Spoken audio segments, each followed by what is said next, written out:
Here's a strange thing. There have, in recent years, been a good many headlines about the dangers posed by kitchen appliances such as refrigerators and tumble dryers. Newspapers have been full of stories of fridges and dryers suddenly bursting into flames for no good reason at all. There have been headlines, inquiries and questions galore, and manufacturers have been forced to issue recall notices and provide modifications. Consumer magazines have had a field day with reports and scary stories. There was a story last year in the UK that 500,000 owners of tumble dryers were being urged to unplug their appliances. One manufacturer who had sold 5.5 million appliances was reported to have been responsible for a fault which caused 750 fires over an 11-year period. In numerical terms, some probably thought the risk seemed to be fairly small, approximately 1 in 7,500 appliances sold. But it was rightly considered unacceptable. Now, what I don't understand, and the strange thing, is that the people who regarded that sort of risk to be a scandal and an outrage and a subject for thousands of column inches of carefully crafted indignation for the press have not been in the slightest bit concerned by the risks involved in vaccination programs. Indeed, the people promoting vaccines never talk about risks at all. They admit that there might be some slight discomfort, a headache, a fever, and so on. But they don't talk about the big risks, the risk that a patient could be killed or severely brain damaged by a vaccination. Let's put aside the autism risk, which for some inexplicable reason seems to drive pro-vax defenders into a state of incoherent rage, and concentrate instead on the risk of death and brain damage. And here's maybe the surprise. The risks with vaccines aren't particularly small. The serious risks with some vaccines are of course fairly low, about 1 in 100,000 for example. But the risks with other vaccines are known to be much higher, 1 in 20,000, 1 in 10,000 even. The figure of 1 in 10,000 for a future vaccine for the coronavirus was mentioned by Bill Gates in an interview in which he mentioned that if 7 billion people were, as he planned, given a new coronavirus vaccine, then 700,000 people might be damaged. And with a vaccine, we tend not to be talking about a need to repaint the kitchen, as might happen after a tumble dryer fire. You can't put vaccine damage right with a few pots of paint, a brush, and a new set of curtains. A paper published in the Journal of the American Medical Association reported that seizures occur in about 1 in 640 children with one popular childhood vaccination. The problems with vaccines are, I repeat, often dismissed as inconvenient symptoms. But with vaccine damage, we can be talking about severe brain damage requiring lifelong care. And we're talking about the ultimate side effect, one that none of the pro-vaxxers ever likes to talk about: death. If you think I'm making this up, and the pro-vaxxers will think just that, ask yourself why the American government has paid out over $4 billion as a result of vaccine injuries. In the UK, the government has a standard fee of £120,000 for damage caused by some vaccines. And in the past, it's paid out large amounts of money to people who've been vaccine damaged. And remember that most patients and their relatives never make a claim because no one ever admits that the brain damage or the death were caused by a vaccine. In America, the CDC states that the Vaccine Adverse Event Reporting System receives reports for only a small fraction of adverse events. The quoted figure is that approximately 40 cases of death and permanent injury a year are reported for the MMR vaccine alone, but it's been estimated that as few as 1% of serious side effects from medical products are reported. Doctors don't tend to report suspected side effects, however serious they are, usually because they're frightened of being sued, but also because, not unnaturally, they don't like to face the fact that a product they've recommended has done so much harm. Check it out. Do a little research. Ask your political representative, though you might have to wait a while to get a straight answer. How much fuss do you think journalists and parents would make if it were reported that a brand of tumble dryer killed or permanently injured 40 children a year.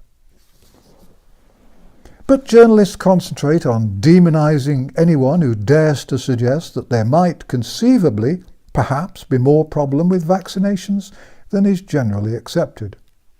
In a number of countries, there's been talk of making it an act of terrorism, even to mention the fact that vaccines might cause problems. It is perhaps not surprising that Mr. Gates has insisted that the manufacturers of any new vaccine against the coronavirus be provided with legal immunity. If something goes wrong with a vaccine, the manufacturers will be safe. If you haven't already seen it, then I urge you to watch my video entitled, "Would You Trust These People with Your Life?" If you're not terrified, appalled and angry when you've watched it, then nothing will ever terrify, appall and anger you. The bottom line is that the risk with some vaccines are considerably greater than the risk of a fridge or a tumble dryer catching fire. So why aren't parents and journalists demanding answers and information? Why are so many pro-vaxxers content to remain ignorant and supine? And there's another problem that dramatically affects the risk. Most people only have one tumble dryer or one fridge. But children these days are given dozens of vaccines, one after the other. Vaccine schedules vary from country to country, but by the time they're 12, most children will have had a couple of dozen vaccinations, each one with its own risk. And there's another hazard. No one, as far as I've been able to find out, has ever done any research to find out how all these different vaccines interact in the human body. What do they do to the immune system? Your guess is as good as anyone else's. No long-term studies are done. No long-term safety tests are done. If they have been done, then they seem to have been kept secret, which seems unlikely. Now, some of the pro-vaxxers will doubtless say that none of this matters because vaccines protect individuals from disease and save lives. Well, I'm afraid that too seems rather doubtful. The fact shows that many vaccinations fail to provide protection for a good many of the people who are vaccinated. So why on earth are vaccinations so popular? Why are so many otherwise apparently intelligent people so trusting and downright stupid when it comes to vaccines? Are they all just gullible, rabid, mad, or just fanatics who like needles? I honestly don't understand. But drug companies make billions out of selling vaccines, doctors make tens of thousands each out of giving them, and pro-vaxxers, such as the Bill and Melinda Gates Foundation, have strewn money about among journalists and a huge variety of apparently independent bodies. Putting all that to one side, the other reason for giving vaccinations is to provide herd immunity. Now, the phrase herd immunity has been used a great deal in the last few months. People who've never heard it before now put it into just about every sentence they utter. Herd immunity simply means that a high number of people in a community have had an infection or been vaccinated against the infection and are therefore considered immune. If a lot of people are vaccinated and they acquire immunity to a disease, then there will be fewer cases of that disease in that community. Not every individual will be protected against disease because vaccines don't always work, and some individuals will be damaged because of vaccines, but the economy will benefit because fewer people will become ill. Money will be saved because less money will be spent on looking after people in hospital. Fewer people will need to take time off work to look after relatives who are ill. That's the theory, and it works as long as there are not more people damaged by the vaccine than are saved by herd immunity. So the main pro-vaxxer argument seems to be money. Vaccination costs a good deal of money and kills or injures some people, but it's cost effective. Now, I'm not saying that vaccines shouldn't be given. If I did, this video wouldn't last a moment anyway. I'm simply saying that we need more information, we need more testing, and we need more truth. And it doesn't seem to me to be a lot to ask. More testing, more information, more truth. The idea that 7 billion people are to be given a new vaccine when there cannot possibly have been any long-term tests done terrifies me. What long-term effects might there be? Could a new vaccine cause cancer? Could it cause infertility? I have, over the years, offered to debate the issue of vaccination with successive chief medical officers in the UK, live on national television. The offer has sadly always been met with silence. So since that clearly is not going to happen, I'd now like to interview the politician at the head of the UK's vaccination programme, Matt Hancock. Being a politician, Mr. Hancock likes being on television. I hate it, and I don't want to do it. If someone else would like to make the challenge, that would suit me fine.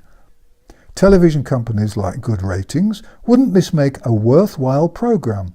I, or someone else, will simply ask Mr. Hancock some simple questions, and he could give all the points in favour of vaccination. We could debate the issue and talk about safety and effectiveness. The programme has to be live, not pre-recorded, and it has to be national so that everyone can see it. I would, for example, like to know why Hancock is so keen to have everyone be given a new vaccine when at least 80% of those dying from the COVID-19 disease appear to be over 80 years old and to have many other illnesses.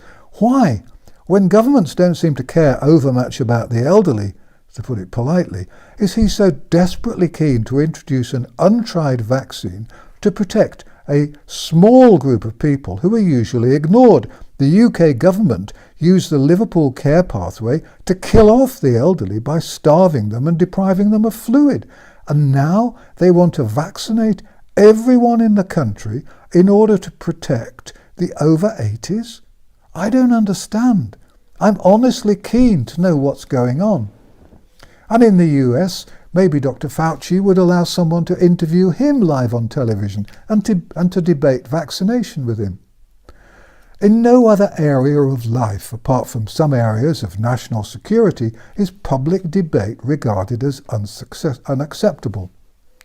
But today it seems we're back in the days when debate was banned. We've drifted back to the sort of times when Snow, Semmelweis and Paracelsus were met with dangerous opposition when they dared to question the unquestionable. Mr. Hancock is a fervent supporter of vaccination. Why wouldn't he want to defend his position on television? And the public could then decide for themselves. I'm prepared to put my reputation on the line. Is Mr. Hancock prepared to put his reputation on the line and to defend a vaccine which it is proposed will be given to everyone? If not, why not? Meanwhile, might I suggest that those watching this video might like to include a note on articles about vaccination in the national press. Simply ask this: if vaccines are safe, why have governments paid out millions to patients injured by them? If a tumble dryer manufacturer had paid out over $4 billion in damages, wouldn't people want to know why and what for? Two final small points. First, I use thousands of books and scientific articles to prepare these short videos. They take every minute of the day. If I were to list all the references for each video, there'd only be one video a week at most. But the sources aren't difficult to find, especially now that the internet exists. But just look for reliable sources. That means avoiding the BBC. Second, I'm afraid that there is no longer any available email address for me, so please don't try sending emails. Up to 3,000 people a day were trying to contact me with abuse, questions, comments, and I can't make videos and reply to emails. By the way, if Mr. Hancock accepts my challenge, then he can simply say so at one of his many press conferences. Thank you for watching An Old Man in a Chair, and thank you for all your support and encouragement. Please copy and share the videos on Twitter, Facebook, BitChute and any other platform that exists that I've never heard of. Please spread the truth. If you'd like to put on a translation, that would be great. If my videos disappear, please go to the website www.vernoncoleman.com, because the transcripts of all the videos, including the banned ones, can be seen there. This channel and the website have not been monetized. I haven't authorized any advertising and there's no sponsorship. If you'd like to see more videos from me, please subscribe to the channel because videos tend to disappear. If you visit mainstream media, please put on a note asking people to find these videos on YouTube, because maybe somebody else might see the truth and be wakened up. Although it may feel like it at times, please remember that you're not on your own. A lot more people are waking up every day. We will win this fight. Thank you for watching An Old Man in a Chair.